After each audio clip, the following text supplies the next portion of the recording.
O temor a Deus é o caminho da santificação. É o título da lição 3 na classe de jovens. E eu sou o professor Denis Pereira e quero lhe dar as boas-vindas ao nosso canal para juntos prepararmos mais uma aula da escola dominical. Se você não está inscrito no canal ainda, inscreva-se, ative as notificações, dá like no vídeo e deixe o seu comentário, que é muito importante para nós. Semanalmente estamos aqui com aulas da EBD e muito mais. Por isso, inscreva-se já e compartilhe o link do nosso canal, porque 70, 80% dos nossos vídeos são assistidos através de links compartilhados no WhatsApp, tá certo? Aí na descrição do vídeo você vai encontrar o primeiro link para adquirir o nosso livro. Estou procurando ele por aqui, que nós acabamos de lançar. O propósito é maior que a sua dor. Um livro para jovens, para adolescentes, um livro para todo mundo que está passando ou vai passar por um processo doloroso. Afinal de contas, no mundo tereis aflições. Este livro está disponível no primeiro link aqui na descrição. Ao adquirir, sua vida será edificada com a mensagem que eu tenho para vocês aqui neste livro da parte do Senhor, e você ajuda também a nossa criação de conteúdo, o nosso trabalho por aqui. Nosso WhatsApp está na descrição. Será um prazer lhe atender este ano de 2023 para congressos, eventos, acampamentos, vigílias, cultos à tarde, à noite, consagração, enfim. Será um prazer atendê-los. Denis Pereira Oficial é o nosso Instagram, segue a gente lá também. Lá tem fotos e vídeos de viagens e de pregações. Pega aí a sua revista. Vamos juntos então preparar aqui juntos mais uma aula da escola dominical, e fique atento, ao longo da lição nós fazemos algumas perguntas e conheça o nosso canal. Aqui tem muito conteúdo para jovens. Eu sou líder de jovens, ou seja, atuei na liderança de jovens por mais de 20 anos, professor da EBD já há uns 25 anos. Então assim, eu estou aqui para compartilhar e transbordar aquilo que Deus tem feito na minha vida e me usado sobre vocês. Muito bem, ó, o texto principal aqui da nossa aula está em Eclesiastes 12:13. De tudo que se tem ouvido, o fim é: teme a Deus e guarda os seus mandamentos, porque este é o dever de todo homem. Teme a Deus e guarda os seus mandamentos, até porque não dá para fazer uma coisa sem outra. Não tem como temer a Deus sem guardar os seus mandamentos. O temor do Senhor conduz os passos de quem quer seguir pelo caminho da santificação, de quem quer seguir pelos caminhos aí da santificação. O texto aqui está em Eclesiastes 12, do 1 ao 14. Este trimestre teremos parcerias aqui. Aliás, se você é professor de jovens e quer participar de uma aula comigo, me chama no número do WhatsApp aqui, a gente combina e faz uma live. Eu vou começar essa semana uma sala semanal de professores para reunir vocês numa sala no Google Meet, no Zoom, tá certo? Para a gente conversar sobre assuntos da semana e da EBD, e em breve aquele curso que eu estou prometendo a vocês para professores da escola dominical. Bom, aqui ó, a introdução diz o seguinte: o temor do Senhor é o princípio da sabedoria e o caminho para a santificação. Ele não pode ser confundido com ter medo de Deus ou de ir para o inferno, certo? Então nós não devemos servir a Deus por medo de ir para o inferno, né? Nós não devemos também servir a Deus por causa de suas bênçãos. Nós devemos servir a Deus por quem Ele é. Temer a Deus, nós vamos entender um pouco mais o que é o temor a Deus, certo? O temor a Deus não é medo do julgamento divino, mas ele nos livra do julgamento divino. Primeiro tópico aqui, o temor ao Senhor. Temer ao Senhor não é ter medo, isso mesmo. Quando se fala em temor, a primeira coisa que vem à nossa mente é medo e assombro. Só que não tem nada a ver com isso. Essa ideia traz insegurança, traz pressões, opressões, nada disso. O temor ao Senhor é o contrário, traz segurança e paz. Afinal, como ter intimidade com alguém de quem você tem medo e pavor? Não é? Então o cristão não deve servir a Deus por medo dele, ou por medo de ir para o inferno, mas por amor e gratidão. Então, temor não é o mesmo que ter medo. Temor é um caminho de comunhão e intimidade com o Todo-Poderoso, né? Então, o que é o temor a Deus? É reverência pela sua presença, é respeito pela sua presença, é amor à sua palavra. Quando praticamos a palavra de Deus, nós estamos temendo a Deus porque estamos obedecendo a Deus. O temor também é um sinal de amor. Isso mesmo. O temor é um sinal de que nós amamos a Deus. Eu vou achar um texto aqui que está em João, que diz: aquele que me ama guarda os meus mandamentos, certo? Você pode fazer aí anotações, você já pegou aí lápis, papel e caneta para fazer anotações? Aquele que me ama, isso mesmo. Só para a gente pegar aqui, ó, João capítulo 14, versículo 19, tá? Versículo 19, versículo 21. Aquele que tem os meus mandamentos e os guarda, esse é o que me ama. E aquele que me ama será amado de meu Pai, e eu amarei e me manifestarei a ele. Mas para a gente entender um pouquinho mais o que é esse amar a Deus. Versículo 23. Se alguém me ama, guardará a minha palavra, meu Pai o amará e viremos para ele e faremos nele morada. Quem não me ama não guarda as minhas palavras. Mas a palavra que ouvistes não é minha, mas do Pai que me enviou. Então veja que amar a Deus aqui é praticar a sua palavra, tá certo? Amar é praticar a palavra. E o temor a Deus tem a ver com isso, tem a ver com praticar a palavra de Deus. Guardar é praticar. Não tem como temermos a Deus sem praticarmos a sua palavra.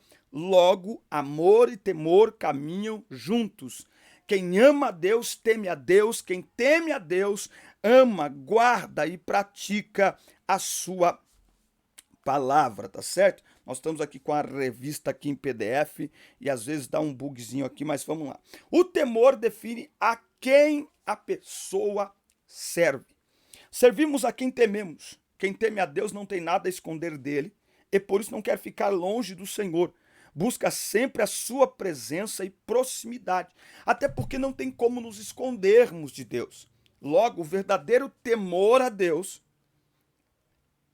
olha que coisa extraordinária, ele é um contraste do que Adão e Eva faz lá no Éden.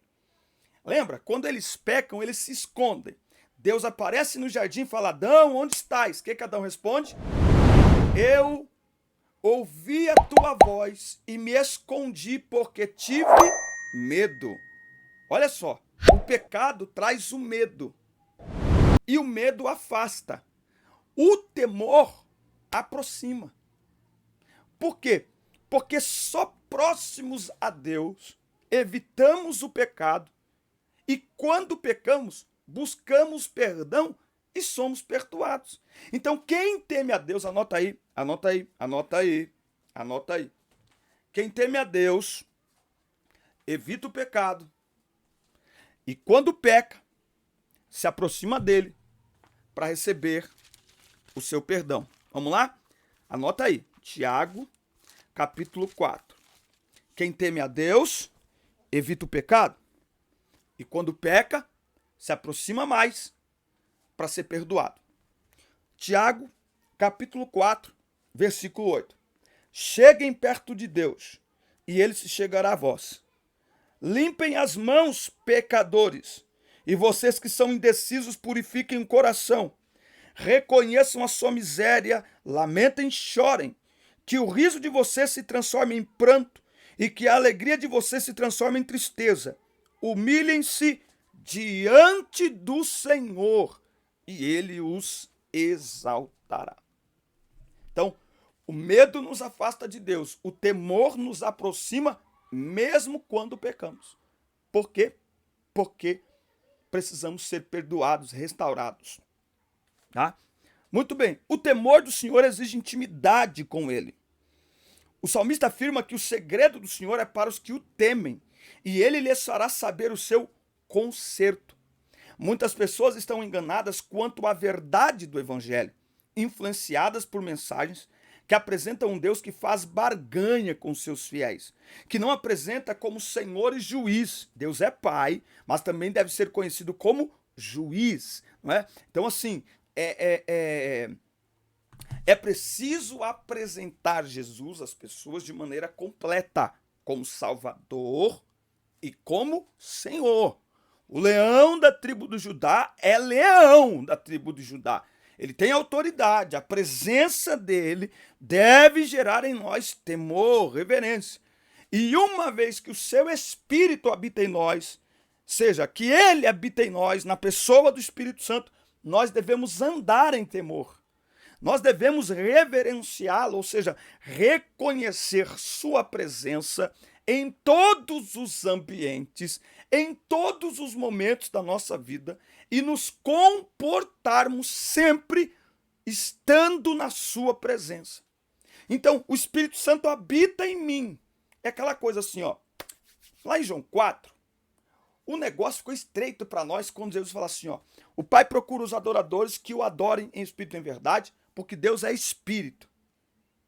Presta atenção, porque isso é muito forte, isso. Com Deus, nós vamos entender o que é temer a Deus. Nós vamos entender que o seu Espírito habita em nós, que ele habita em nós pelo seu Espírito. Logo, nós estamos 24 horas por dia caminhando, andando aonde? Na sua presença. Não dá para esconder, não dá para fugir, porque o seu Espírito habita em nós. Então, eu não posso mudar o meu comportamento só quando eu vou ao culto. Opa, agora que eu vou ao culto, eu vou colocar uma roupa decente. E aí, eu não sei como que é na sua igreja, tem igrejas que pode usar aí uma calça, ou não pode usar uma bermuda para trabalhar, ou não pode, não sei. O fato é que aonde quer que eu vá, o que quer que eu faça, 1 Coríntios 10, 31, faça tudo para a glória de Deus. Por quê? Porque ele habita em mim. Logo, eu não vou para a presença de Deus no culto à noite, eu ando na presença de Deus. Eu estou na presença de Deus e a sua presença está em mim. Logo, a reverência que muitas vezes eu manifesto no culto, eu preciso manifestar no dia a dia. Caso contrário, eu estou com uma percepção equivocada da presença de Deus. Eu estou reduzindo a presença de Deus a um ambiente, a um espaço. Então eu só demonstro temor a Deus quando eu estou no culto. Quando eu estou na presença de uma liderança espiritual, não. Eu posso estar trancado sozinho dentro do meu quarto. Deus está presente porque o seu Espírito habita em mim. Logo, a minha conduta deve glorificá-lo. A minha conduta deve agradá-lo. Isso é intimidade. É entender aonde quer que eu esteja, ele está. Logo, eu estou sempre me comportando de acordo com a sua presença. Eu não posso ignorar a sua presença em lugar nenhum. Quem não teme a Deus ignora a sua presença. Mas ele está sempre presente, independente do que a gente ignore. Muito bem. Tópico 2. Se você não se inscreveu no canal ainda, inscreva-se, ative as notificações, dá like no vídeo, deixe seu comentário que é importante para nós. Eclesiastes é um livro poético e de sabedoria. E aí ele vai apresentar aqui muitas lições, não é? Muitas pessoas não dão devido valor aos livros desta categoria por entender que eles não contêm questões teológicas mais profundas. Todavia, aquelas pessoas que se dedicam com esmero no estudo desta coletânea de livros percebem que esses contêm não somente temas teológicos profundos, como em especial orientações para uma vida cristã de santidade, não é? Então, estes livros, eles trazem conteúdos práticos da vida cristã. Conteúdos práticos da nossa jornada, da nossa caminhada. Por exemplo, no livro de Eclesiastes, cujo autor foi um dos homens mais sábios do mundo, ele deixou que os muitos casamentos com mulheres pagãs o fizessem pecar e se apartar de Deus. E aí ele vai escrever a busca por satisfação, que há tempo para todas as coisas, aspereza da vida, transitoriedade da fama. É Salomão que vai escrever. É Salomão que vai tratar aqui no ponto 3 dos seguintes temas: prática religiosa, corrupção política, vaidade da riqueza, desamparo, enfim, alguns assuntos práticos no nosso dia a dia. Como já é do seu conhecimento, o autor é alguém possuidor de sabedoria e que desfrutou os mais diversos prazeres da vida, realizador de importantes construções e possuidor de riquezas. Contudo, o mais importante é o resultado no final de sua vida. Do que vale tudo se no final percebeu que correu atrás do vento. Podemos observar pelo exemplo de Salomão que quando se busca mais os prazeres deste mundo do que aí fazer, não é, a vontade de Deus, deixa só Jesus, é uma bênção, tá? O, o texto aqui, ó. Ó, mais os prazeres do mundo e menos o reino de Deus, o fim é sempre trágico, tá? E nós estamos vivendo este cenário, um cenário de busca por fama, busca por riquezas, homens mais amantes dos prazeres do que amantes de Deus, né? Eu estou até aqui nessa semana fazendo aqui algumas adaptações dentro do nosso canal para ter mais interação aqui dentro do nosso canal. E uma das perguntas que eu estou fazendo é como orientar o jovem a viver uma vida santificada, comportamentos santificados, se muitas vezes ele está sendo influenciado por pessoas que não seguem a palavra de Deus, que não amam a palavra de Deus e que estão aí nas redes sociais falando de Jesus, mas ela posta um vídeo falando de Jesus e daqui a pouco ela posta uma foto que não condiz com o que ela fala sobre Jesus. Não é? E muitos dos nossos jovens são influenciados por essas pessoas. Né? Então muitas pessoas hoje em dia estão ganhando dinheiro, riqueza e fama com o nome de Jesus, mas estão vivendo de acordo com o que querem. E Salomão vai nos deixar muito claro, no final da vida, que não vale de nada. Um dos textos mais impactantes para mim, aqui em Eclesiastes, está no capítulo 11, versículo 9, que diz: alegre-se, jovem, na sua mocidade, e que o seu coração lhe dê muita alegria nos dias da sua juventude. Ande nos caminhos que satisfazem ao seu coração e agradam aos seus olhos. Saiba, porém, que de todas estas coisas Deus lhe pedirá contas. Nós não podemos nos esquecer. Haverá uma prestação de contas. Haverá uma prestação de contas. Se aí está gostando da nossa aula, eu estou lhe ajudando de alguma forma, fala para mim nos comentários e, claro, inscreva-se, ative as notificações e compartilhe aí. Tópico 3. O temor a Deus dá sentido à vida. O que dá sentido à vida é o temor do Senhor. O autor conclui o livro de Eclesiastes com uma interessante alegoria a respeito do envelhecimento.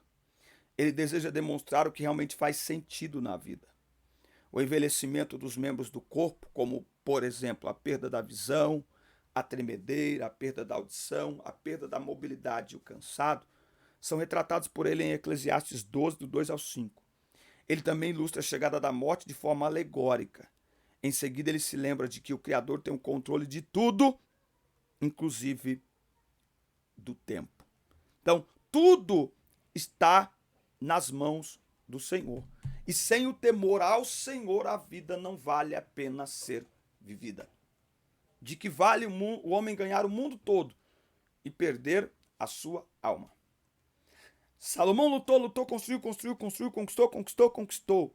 E no final ele entendeu que tudo isso é passageiro e que não vale a pena, porque o tempo passa. E se no final da vida você não estiver com a sua vida nas mãos do Senhor, tudo aquilo que você ganhar, tudo aquilo que você conquistar, para quê? Servirá para nada. Por isso que o temor do Senhor é o princípio da sabedoria. Porque quem teme a Deus encomenda a sua alma para a eternidade com Deus. E esta é a verdadeira riqueza. É possível sermos ricos e prósperos na terra sem comprometer a nossa riqueza eterna. Essa é a chave desta lição para os jovens. Não adianta, não vale a pena conquistar tudo na terra e perder a vida eterna. A verdadeira prosperidade não compromete a nossa eternidade. Ô louco, irmão. Ô louco, irmão. Ô louco, irmão. Que isso? Fala aí de novo. Será que a gente consegue falar de novo ou vou ter que assistir o vídeo? A verdadeira prosperidade não compromete a nossa eternidade. Então, se a pessoa começou a prosperar e ela abandona Jesus, não está prosperando.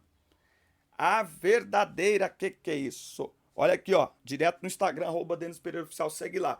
Gravando a lição aqui dos jovens, olha essa frase que download do céu, anota aí.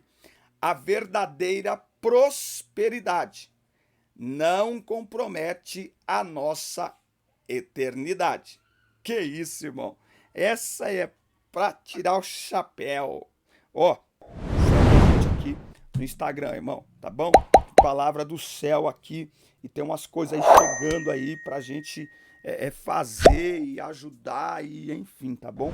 Nos ajude a crescer os perfis, porque tem palavra de Deus e aí a gente alcança essa geração com a palavra de Deus, tá bom? Ó, quem teme a Deus não tem medo do julgamento divino.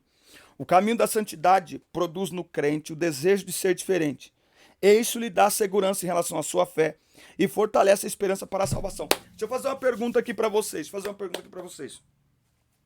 Como... Eu até anotei aqui, ó. Eu até escrevi ela aqui, ó. Como convencer os jovens a viverem em santidade quando são influenciados nas redes sociais por pessoas que estão nos púlpitos cantando, estão pregando, principalmente nas redes sociais, mas manifestando uma vida completamente descompromissada com a palavra de Deus. Como que nós podemos convencê-los? Deixa eu falar uma coisa para vocês. Nós não temos capacidade de convencer os jovens que nós lideramos. E você que lidera jovens, eu fiz até uma pesquisa aqui no WhatsApp. Nós temos 6 grupos aqui no WhatsApp, tá bom? O link tá na descrição. Eu fiz uma pesquisa aqui no WhatsApp. Boa parte de quem dá aula na EBD também lidera aí o grupo de jovens da sua igreja. E eu vou te falar uma coisa aqui. O maior erro que estamos cometendo na liderança de jovens é tentar convencê-los. O maior erro que estamos fazendo é tentar convencê-los.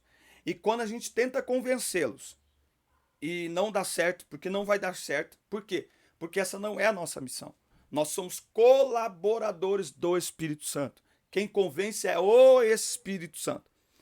Quando nós tentamos fazer a obra que é do Espírito Santo, nós nos frustramos, nós nos decepcionamos. E aí nós os atrapalhamos, porque aí nós ficamos irritados. Seu pecador, eu falei que não podia fazer isso. Essa não é a nossa missão. Não somos nós que convencemos os jovens. A nossa missão é conduzi-los a uma vida com Cristo. É conduzi-los ao novo nascimento. É discipulá-los. Aliás, perguntinha aqui para você que está me assistindo até agora.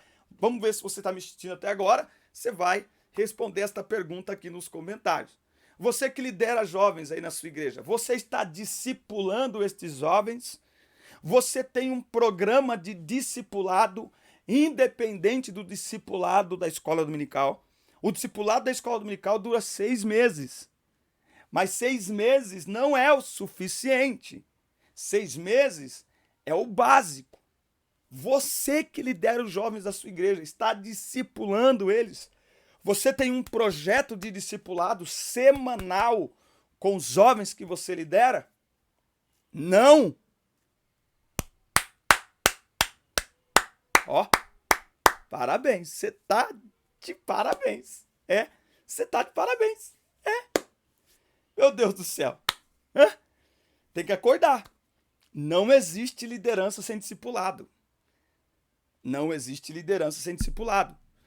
Jesus discipulou os discípulos e foi embora. Paulo, antes de ir embora, discipulou Timóteo e discipulou os obreiros da igreja de Cristo. Sem discipulado não tem liderança. Tem que discipular. Quer ajudar os seus jovens a viver em santidade? É discipulado. É ensinamento. É instrução. Vai ler lá Atos 19. Paulo ficou, se não me falha a memória, agora 2 anos pregando a palavra dia após dia, até que aconteceu um grande avivamento naquele lugar. Então, a função de um líder não é dirigir culto. A função de um líder é discipular. Discipular. Invista nisso em 2023. Isso vai fazer a diferença. No seu ministério, pessoalmente, você vai ter um crescimento extraordinário, porque você vai ter que estudar para ensinar, ok? E espere o tempo. Não é instantâneo. Mas quando os frutos começarem a aparecer, eles serão permanentes. Porque esta é a nossa missão: levá-los através do discipulado a aprenderem a temer a Deus. E aí quem teme a Deus não tem medo do julgamento divino. Ou seja, evita o pecado não é por medo, porque quem tem medo uma hora perde o medo. Quem tem medo uma hora perde o medo. Medo vem por imposição, medo vem por regra, agora temor vem pela palavra, temor vem pelo amor. Quando a pessoa entende isso, é permanente. Amém? Esse foi o nosso vídeo de hoje. Um forte abraço, assista, curta, compartilhe, inscreva-se no canal e até o nosso próximo encontro. Deus abençoe todos vocês. Fiquem com Deus.